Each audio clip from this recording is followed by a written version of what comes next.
Hello, this is Paranormal Girl. Has anyone actually seen the Winchester Mystery House movie with Helen Mirren? If you haven't, this is based on a true story about the famous Winchester rifle that was used during the American Wild West. It killed many, many people. And Sarah Winchester believed that the spirits of those who were killed by that gun haunted her house. I'm now going to tell the true story of the Winchester Mystery House.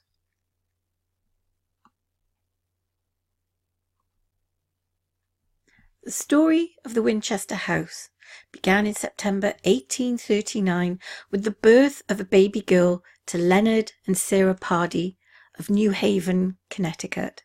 The baby's name was also Sarah, and as she reached maturity, she became the belle of the city.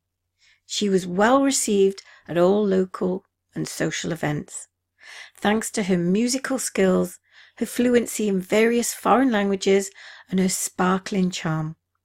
Her beauty was also well known by the young men about town.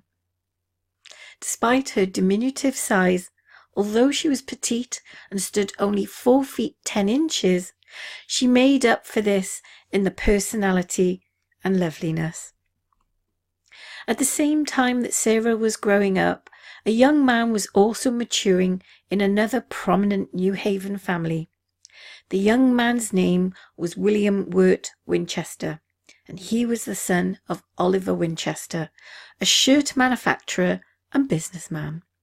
In 1857, he took over the assets of a firm which made the volcanic repeater, a rifle that was used as a lever mechanism to load bullets into the breech. Obviously, this type of gun was a vast improvement over the muzzle-loading rifles of recent times, but Winchester still saw room for advance. In 1860, the company developed the Henry rifle, which had a tubular magazine located under the barrel. Because it was easy to reload and could fire rapidly, the Henry was also said to average 1 shot every 3 seconds. It became the first true repeating rifle and a favourite among the Northern troops at the outbreak of the Civil War. Money began pouring in, and Oliver Winchester soon amassed a large fortune from government contracts and private sales. He reorganized the company and changed the name to the Winchester Repeating Arms Company. The family prospered, and on September 30th, 1862, at the height of the Civil War, William Wirt Winchester and Sarah Pardee were married in an elaborate ceremony in New Haven. 4 years later, on July 15, 1866, Sarah gave birth to a daughter named Annie Pardee Winchester. Just a short time later, the first disaster struck for Sarah, as her daughter contracted an illness known as marasmus, a children's disease in which the body wastes away. The infant died on July 24th.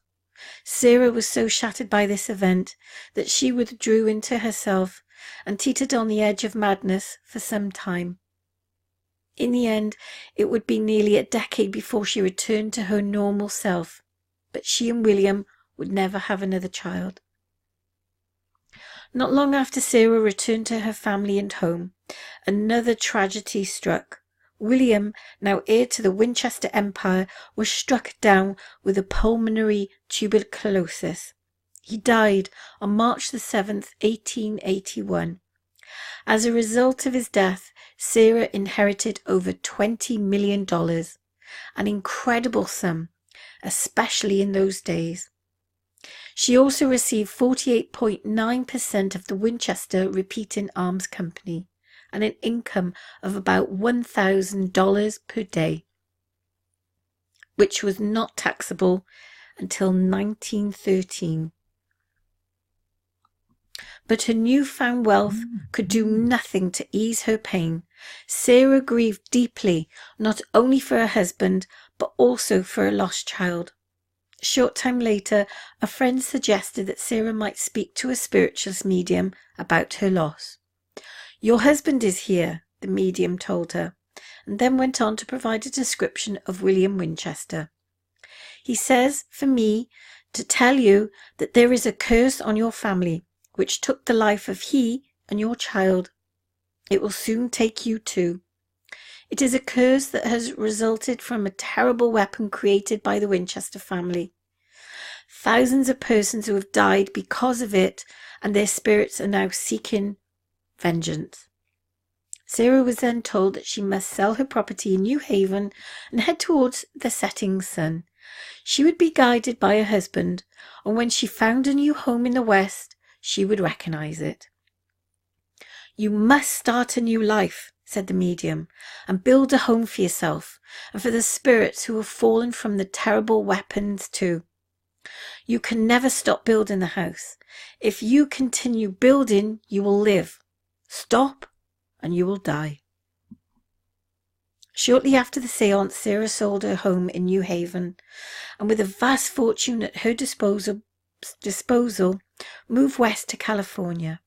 She believed that she was guided by the hand of her dead husband, and she did not stop traveling until she reached Santa Clara Valley in 1884. Here she found a 6-room home under construction which belonged to a Dr. Caldwell. She entered into negotiations with him and soon convinced him to sell her the house and the 162 acres which it rested on.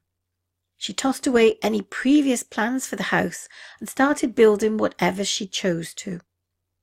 She had her pick of local workers and craftsmen, and for the next 36 years they built and rebuilt, altered and changed, and constructed and demolished one section of the house after another.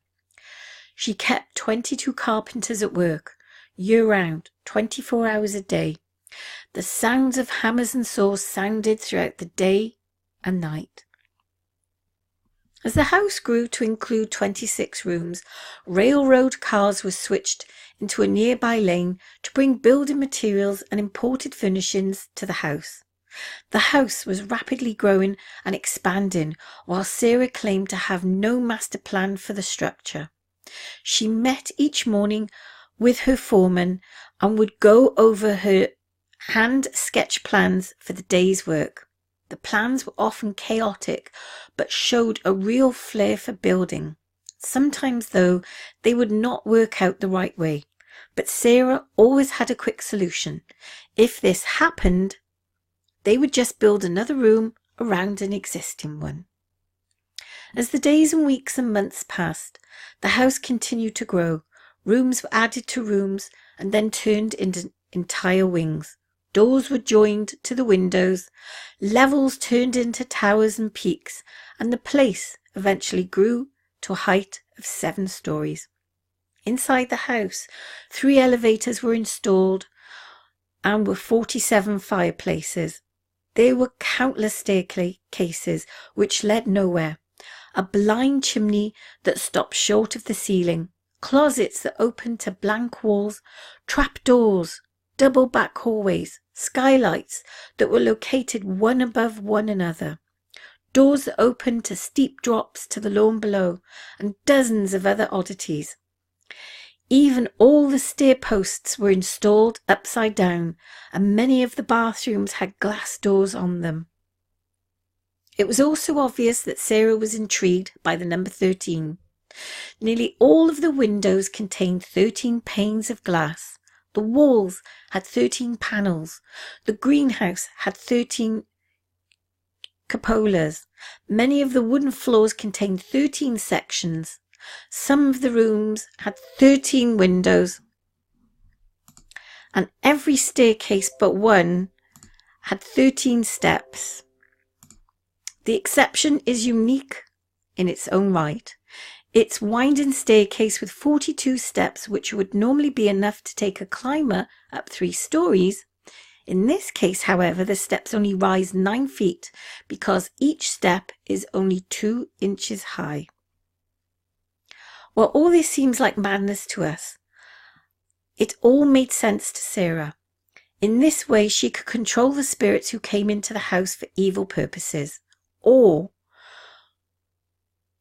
who were outlaws or vengeful people in their past life. These bad men, killed by Winchester rifles, could wreak havoc on Sarah's life. The house had been designed into a maze to confuse and discourage the bad spirits.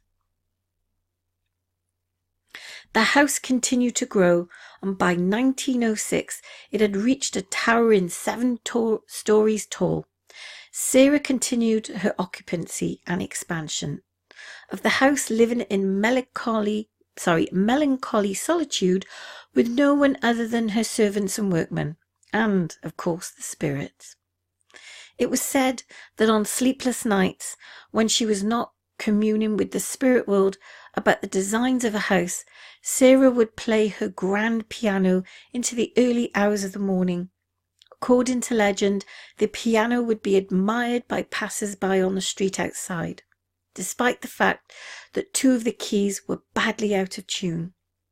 The most tragic event occurred within the house when the great San Francisco earthquake of 1906 struck.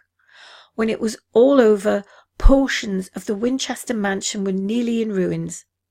The top 3 floors of the house had collapsed onto the gardens and would never be rebuilt. In addition, the fireplace was located in the Daisy Room, where Mrs. Winchester was sleeping on the night of the earthquake. It had collapsed, shifting the room and trapping Sarah inside. She became convinced that the earthquake had been a sign from the spirits, who were furious that she had nearly completed the house.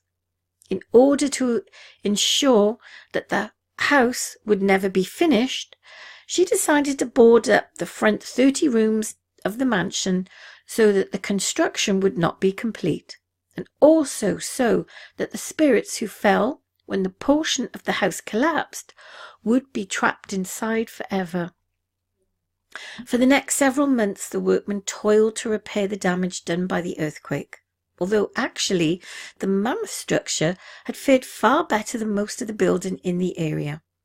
Only a few of the rooms had been badly harmed, although it had lost the highest floors and several cupolas and towers had toppled over.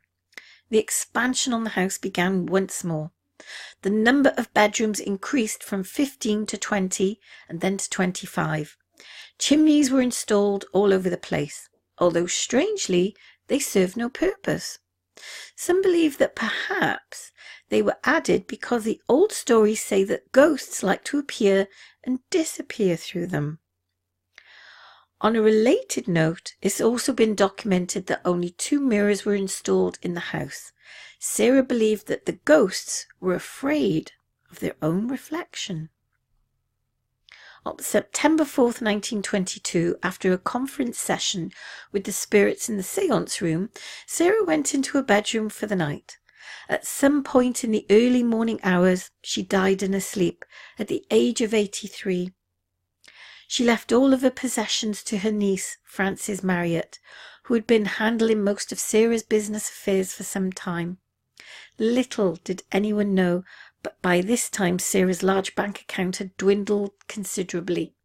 Rumour had it that somewhere in the house was hidden a safe containing a fortune in jewellery and solid gold diner service, with which Sarah had entertained her ghostly guests. Her relatives forced open a number of safes, but found only old fish lines, socks, newspaper clippings about her daughter's and husband's deaths, and a lock of baby's hair, and a suit of woolen underwear. No solid gold dinner service was ever discovered. The furnishings, personal belongings, surplus construction, and decorative materials were removed from the house and the structure itself, and were sold to a group of investors who planned to use it as a tourist attraction. One of the first to see the place when it opened to the public was Robert L. Ripley, who featured the house in his popular column, Believe It or Not. The house was initially advertised as being 148 rooms, but so confusing was the floor plan that every time a room count was taken, a different total came up. The place was so puzzling that it was said that the workmen took more than 6 weeks just to get the furniture out of it. The moving men became so lost because it was like a labyrinth. They told the magazine American Weekly in 1928 it was a house where downstairs led neither to the cellar nor upstairs to the roof. The rooms of the house were counted over and over again. 5 years later, it was estimated that 160 rooms existed, although no one is really sure if even that is correct. Today, the house has been declared the California Historical Landmark and is registered with the National Park Service as a large, odd dwelling with an unknown number of rooms. Most would say that such a place must still harbour at least a few of the ghosts who came to reside there at the invitation of Sarah Winchester. The question is, though, do they really haunt the place? Some would say that perhaps no ghosts ever walk there at all, that the Winchester mansion is nothing more than the product of an eccentric woman's mind, too much wealth being allowed into the wrong hands. There is no question that we can regard the place as one of the world's largest haunted houses, based on nothing more than the legend of the place alone. Is this a case where we need to draw the line between what is a real haunted spot and what is really a great story? Is the Winchester mansion really haunted? You will have to decide that for yourself, although some people have already made up their minds. There has been a number of strange events reported at the Winchester house for many years, and they continue to be reported today. Dozens of psychics have visited the house over the years, and most have come away convinced, or claim to be convinced, that spirits still wander the place. In addition to the ghost of Sarah Winchester, there have also been many other sightings throughout the years. In the years that the house have been open to the public, employees and visitors alike have had unusual encounters here. There has been footsteps, banging doors, mysterious voices, windows that bang so hard they shatter, cold spots, strange moving lights, doorknobs that turn by themselves, and don't forget the scores of psychics who have had their own claims of phenomena to report. Obviously, these are all the standard reports of a haunted house, but are the stories merely wishful thinking? Reports of ghosts and spirits to continue the tradition of Sarah Winchester's bizarre legacy? Or could the stories be true? Was the house really built on a monument to the dead? Do the phantoms still lurk in the maze-like corridors of the Winchester Mystery House? So my question to you, has anyone actually visited this house? It would be an absolutely amazing house to visit, and I urge you to visit the house if you should ever get the chance. Perhaps that would be the best time to answer the questions that I have just posed to you. I can promise that you will find not another place of American architecture like the Winchester mansion. So do you dare visit the house? And if so, or if you have actually, and you have seen something, let me know in the comments below. And my question to you, if you've seen a ghost, let me know. I'd be very interested in knowing your story. And who knows, if you do visit the Winchester house, I wonder what you'll find. Thank you for watching this video, and please like and subscribe. And if you have any other ideas on any other videos you might like me to do, let me know in the comments below. And remember, sleep tight.